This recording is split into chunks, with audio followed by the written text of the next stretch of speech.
Good morning. Welcome to CATEX-TV. My name is Frank Fortunato. This is a live broadcast from Princeton, New Jersey. Today is Wednesday, March 11, 2009. It's 11:30 a.m. Eastern Daylight Time in the United States. It's 3:30 p.m. in London, 12:30 p.m. in Bermuda, and 9:30 a.m. in Mexico City. If you need to reach us during the broadcast, you can phone in toll-free at 1-866-67-CATEX. Overseas, our instant mail address on AOL is CATEX-TV. Just some quick news before we go into our main news. The monthly export amount from China during the month of February plummeted by 25%. Most economists apparently had been expecting that the Chinese export rate would remain flat. However, the 25% decline in the month of February has been termed by a number of economists as shocking. So China is slowly grinding to a halt.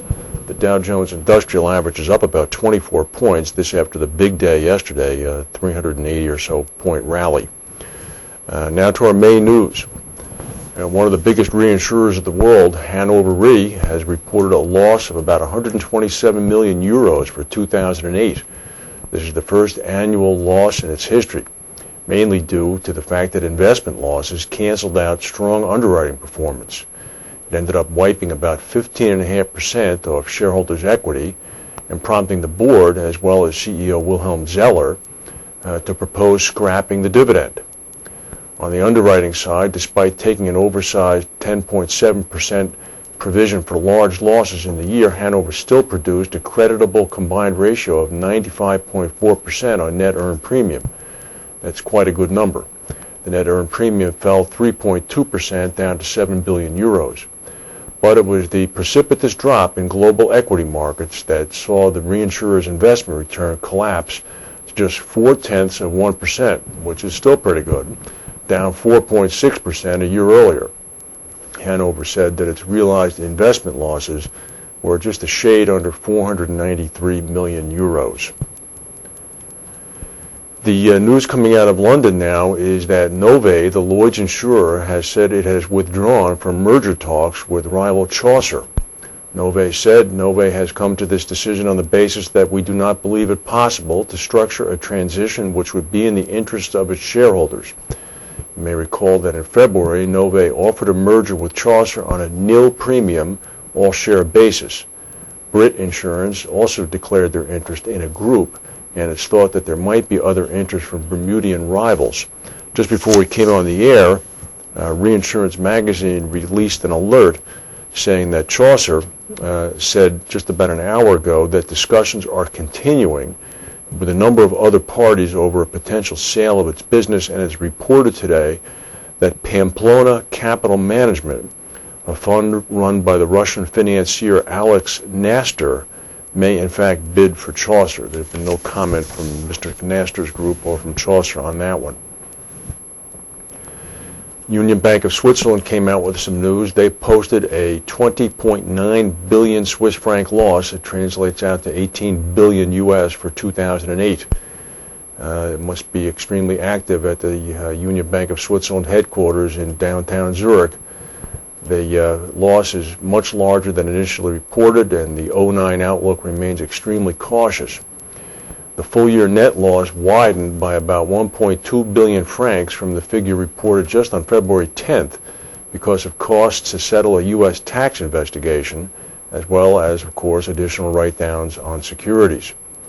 UBS's outlook, which we'll get to in a second, follows much more upbeat comments from New York Citigroup yesterday, as well as Deutsche Bank. We reported on Vikram Pandit's comments yesterday, but Deutsche Bank CEO Joseph Ackermann said that revenue in January rose significantly, and he saw the trend continuing in February. He virtually parroted what Mr. Pandit said. However, what's going on at Union Bank of Switzerland is a little bit different. Chief Executive Officer Peter Krurer, or Chief Executive Officer Oswald Grubel said, "Our near-term outlook remains extremely cautious. Even after substantial risk reduction, our balance sheet remains exposed to illiquid and volatile markets, and our earnings, therefore, will remain at risk for some time to come." Not good news for them. We've been hearing lately about the problems in Florida reinsurance and insurance and what the state cat fund will have to do in the event it has to go to the bond markets in the event of a huge hurricane hit. We may have a talisman here showing us how it's going to work out. Florida's Citizens Property Insurance Corporation yesterday received authorization to move ahead with the sale of up to $2.5 billion U.S. in bonds. Florida's Citizens Property needs the debt to provide liquidity, if necessary, to pay property insurance claims along the coastline. The hurricane season begins on the 1st of June, of course. Citizens, which is state-run, not-for-profit, plans to issue tax-exempt, fixed-rate debt with maturities from 1 to 5 years in one or more of a series if market conditions cooperate. Senior managers on the deal are Bank of America, Citi, Goldman, Morgan Stanley. Standard & Poor's, back in February, placed a negative outlook on Citizens' A-plus rating for its, quote, high-risk account bonds in light of the state's deteriorating conditions. People will be watching this one closely to see what it might forebode for the future. Some news coming from Boston. Liberty Mutual CEO said the insurance industry needs to review its underwriting in the Midwest and charge more for its homeowners coverage there. Ted Kelly, he's known as, speaking last week before the Boston-based company's conference call with analysts, said that while overall Liberty performed well, one area of concern is the Midwest. He said the company is witnessing the most rate activity there due to increased storm activity and mounting losses. Kelly then said, as we look at the Midwest, we cannot think but to believe that the industry is in the same denial it was in Florida 5 or 6 years ago. He continued saying, I think it's about time that people start looking at what is going on there. The level of cat activity, I don't know whether the reinsurers are blind to it or not, but it is now a high cat area. Hurricane Ike, he said, was a Midwest hurricane. Whether it's tornadoes, ice storms, whatever, the Midwest is underpriced for homeowners and we need more rate there. Mr. Kelly is practicing what he preached. He said all the company's filings have been for rate increases this year, and 55 requests for the direct writer were already approved. The independent agency arm has received 75 approvals, and its newly acquired Safeco unit so far has received 112 approvals. Mr. Kelly, of course, has been in the news recently as well, claiming that AIG, one of his main competitors, because of its taxpayer-financed bailout, has in fact been undercutting not only Liberty Mutual but other people in the market. Stock market still remains up about 25 points and change. We'll go to a word from our sponsors and come back with the rest of the news.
The precipitous drop in Chinese exports is already having some ramifications in New York on the New York Merc